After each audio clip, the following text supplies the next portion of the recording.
Bonjour, est-ce que vous avez eu le sentiment, quand vous étiez enfant, d'être irrité, voire en colère par rapport au comportement d'un de vos parents? Je termine cette série de 6 vidéos sur la difficulté d'avoir un parent selon chacun des 6 types de personnalités du modèle Come Colors, avec une couleur dominante qui va être notre mode de fonctionnement tout au long de notre vie, et une couleur secondaire qui peut changer au cours de la vie en fonction des événements. Mais là, quand on parle de la relation parent-enfant, eh bien vraiment, on va s'intéresser à la couleur dominante du parent. Et vraiment, je voudrais que vous reteniez que, effectivement, si cette vidéo ne va pas résoudre tous les problèmes, elle peut quand même changer la perception que vous avez de votre parent. Parce que de la même manière qu'on ne choisit pas la personnalité de ses enfants,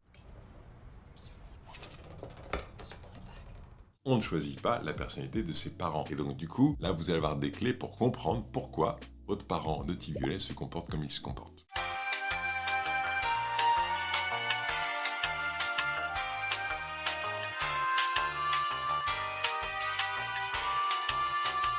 Pour commencer, je vais vous parler de Romane, qui me disait à quel point elle était exaspérée à la fin d'une dispute de voir que son père changeait carrément de conversation en parlant d'autre chose complètement anodin, ou bien affichait un large sourire en montrant une très très belle énergie. Et elle se sentait vraiment irritée, en tension, et se disait mais comment il ne peut pas voir dans quel état je suis après cette dispute. En réalité, il ne s'agit pas d'une dispute, mais il s'agit en fait d'un débat. Et les types violets ont besoin d'exprimer leur opinion. How do you know what's good for me? That's my opinion! Ont besoin de se sentir pris en compte dans l'argumentation et l'opinion qu'ils émettent. Donc à la fin d'une dispute, à la fin d'un débat, en fait, il a fait le plein d'énergie, il a rechargé ses batteries. Et donc le large sourire qu'il affiche, ou bien ce côté détendu qui lui permet de changer de sujet, est simplement lié au fait qu'il vient de recharger et de refaire le plein d'énergie, de satisfaire la motivation de son type de personnalité. Évidemment, pour Romane, c'est pas du tout le même vécu. Alors j'ai eu Marie, elle, qui m'a dit que ce qui l'irritait le plus dans la relation avec sa mère, c'était le fait que des fois, elle sortait des arguments qui étaient faux. Et elle ne pouvait pas le dire précisément, mais elle sentait au fond que sa mère, qui n'arrivait pas à argumenter suffisamment, ou qui n'arrivait pas à donner suffisamment de poids à son argumentation, d'un seul coup, sortait des arguments qu'elle était en train d'inventer pour pouvoir appuyer son argumentation et prendre l'ascendant sur le débat qui est en train de se faire. Évidemment, Marie dit: je ne veux pas traiter ma mère de menteuse, c'est pas possible, d'ailleurs c'est ma mère, et puis ensuite je peux pas être sûr, parce que je sais pas d'où elle sort son argument. Mais quand je découvre ensuite que l'argument qui a été donné pendant le débat était un faux argument juste pour enfoncer le clou, eh ben ça me met dans une grande colère. Pourquoi sont-ils confus? Alors pourquoi le type violet fait ça? Le type violet il fait ça parce qu'il a besoin que son argumentation, que son avis soit pris en compte, et donc du coup, toujours dans la même logique, il est prêt à ce moment-là, c'est tellement important pour lui, ça lui prend tellement les tripes qu'il est prêt à sortir des arguments qui sont faux pour dire, tu vois, j'ai raison. I'm gonna stab him. You're gonna look at me and you're gonna tell me that I'm wrong? Am I wrong? J'ai eu également un autre témoignage intéressant, ça c'est Mathilde, qui me dit à quel point elle se sent flouée quand elle a eu une conversation vraiment très engagée avec son père sur un sujet qui lui tient à cœur, et qu'il a rien lâché, qu'il a été bec et ongle jusqu'au bout, et que quelques jours plus tard, quand elle reparle du même sujet avec son père, d'un seul coup elle découvre qu'il est très nuancé sur le sujet, c'est comme s'il a mis de l'eau dans son vin, que en gros, bon, c'est pas si affirmé que ça, et qu'il faut pas prendre les choses de façon aussi forte, qu'on peut voir les choses de façon plus nuancée. So be cool. Don't be all, like, uncool. Et elle, Mathilde, elle se dit, il se moque de moi, quoi. What the fuck is going on in here on this day? C'est pas possible. Qu'est-ce qui se passe? En fait, si le type violet aime les débats, c'est parce que les débats lui permettent de faire évoluer sa propre conviction, de pouvoir changer d'avis, de pouvoir engranger finalement de nouveaux arguments pour faire évoluer son système de valeurs. Et du coup, l'échange qu'il a eu avec Mathilde a fait bouger sa représentation du problème, a fait changer finalement son point de vue. Le football, il a changé. Sauf qu'au lieu de dire à Mathilde, tu vois Mathilde, grâce à la discussion qu'on a eue ensemble et ce débat qu'on a eu ensemble, j'ai changé d'avis, il va pas dire ça, il va dire non, mais il faut être beaucoup plus nuancé sur ce sujet-là. En fait, il a été influencé par Mathilde et par ce qu'elle a dit, mais il va pas le dire. Et ça, c'est hyper frustrant pour l'enfant qui se dit c'est pas possible, je me suis fait avoir, quoi. Ou alors, on ne peut plus avoir confiance dans l'échange et dans le débat qu'on vient d'avoir. C'est la porte ouverte à toutes tes fenêtres, monsieur.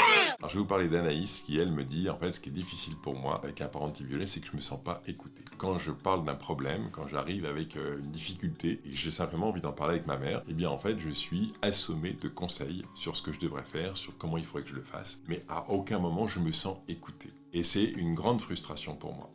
Alors, elle dit, à force, j'ai fini par comprendre que quand je veux vraiment être écouté, eh bien, il faut que je prépare mes arguments en amont. C'est-à-dire qu'il faut que je regarde le problème, que je le décortique et que je regarde tous les arguments qui me permettent d'avancer mon point de vue, ou en tout cas, comment je vois le problème pour moi. Et elle me dit, quand je fais ça, d'un seul coup, ma mère s'intéresse vraiment à moi. You had my curiosity, but now you have my attention. S'intéresse vraiment au sujet et on rentre dans une vraie discussion avec des arguments. Et du coup, il se passe quelque chose de beaucoup plus intéressant pour moi parce qu'on est vraiment au cœur du sujet. Elle me dit, j'ai même été surprise de recevoir un SMS de ma mère le lendemain d'un débat quand même sur un sujet où j'avais beaucoup argumenté en me disant, tu vois, je suis pas d'accord avec toi, mais vraiment, j'ai beaucoup aimé la façon dont tu as défendu ton point de vue. Et là, on est au cœur du fonctionnement du type violet qui aime les débats parce qu'il aime l'argumentation, mais il aime aussi que les gens en face de lui soient en capacité d'argumenter.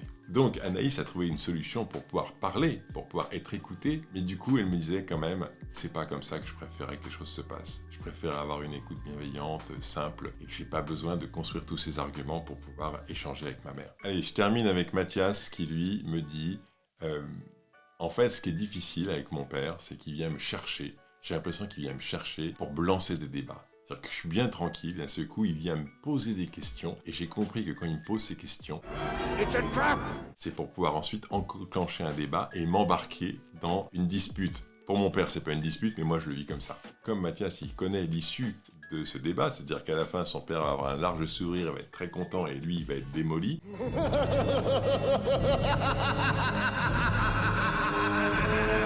Il me dit... j'ai mis en place 2 solutions pour que ça s'arrête. La première solution qu'il met en place, c'est quand son père commence à venir le chercher en lui posant des questions pour qu'il se mette à parler de ça, Mathias se met à lui poser des questions. Des questions pour en savoir plus, pour permettre à son père finalement de développer son argumentation. Et du coup, quand ils font ça, à la fin, Mathias dit à son père, tu vois, t'as quand même une sacrée argumentation et c'est extrêmement solide tout ce que tu dis. Il lui dit pas, t'as raison, d'accord ? Parce qu'il peut être en profond désaccord, mais il lui dit pas t'as raison, simplement il félicite son père sur sa capacité d'argumentation. Et ça fait énormément de bien à un type violet. Et donc intuitivement, il a compris qu'en faisant ça, son père du coup était détendu. Et la deuxième solution que Mathias met en place, c'est de dire à son père, oh là là, je sens que tu vas encore m'attirer dans un de tes débats où toi tu vas ressortir plein d'énergie et moi complètement épuisé. Et là ce soir, je suis désolé, mais j'ai pas assez d'énergie. Et c'est comme ça qu'il arrête. Et c'est génial. Ces 2 solutions sont de très très bonnes solutions pour permettre de ne pas se faire embarquer dans les débats dans lesquels les types violets essayent de vous attirer.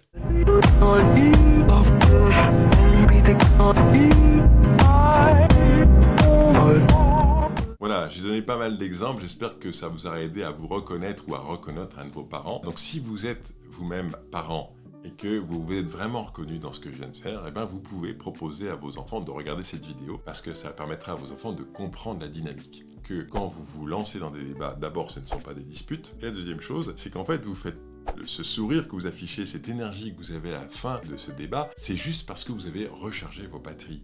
C'est ça, c'est pas contre eux que vous faites ça. C'est pas parce que vous voulez leur montrer que vous êtes plus fort, c'est pas pour leur montrer que vous avez gagné, c'est juste que ça vous a redonné plein d'énergie. Maintenant, si vous êtes parent et que vous avez découvert ce que les débats que vous voulez lancer peuvent provoquer dans le sentiment et la perception que vos enfants ont, eh bien peut-être que vous pourriez faire en sorte d'aller chercher des débats auprès d'autres personnes, ou peut-être vous pourriez vous engager dans une association dans laquelle vous allez justement pouvoir y mettre tout votre système de valeurs, vos convictions, votre engagement, et du coup vous allez pouvoir faire le plein d'énergie d'une autre manière. Et j'espère que cette série de 6 vidéos vont vraiment vous permettre de fluidifier vos relations avec vos enfants ou bien avec vos parents. Voilà, donc si ces vidéos vous ont permis de comprendre des choses, surtout n'hésitez pas à les partager, à les échanger avec les personnes que vous connaissez parce que ça peut vraiment donner des clés de compréhension et apaiser les relations. Si vous avez aimé ces vidéos, celle-ci en particulier, n'hésitez pas à liker, posez vos questions, j'y répondrai avec plaisir et puis abonnez-vous. cliquez sur la cloche, alors là c'est le top du top parce que ça fait hyper plaisir. Je vous souhaite une très très bonne semaine et on se retrouve la semaine prochaine pour un nouveau sujet. À bientôt.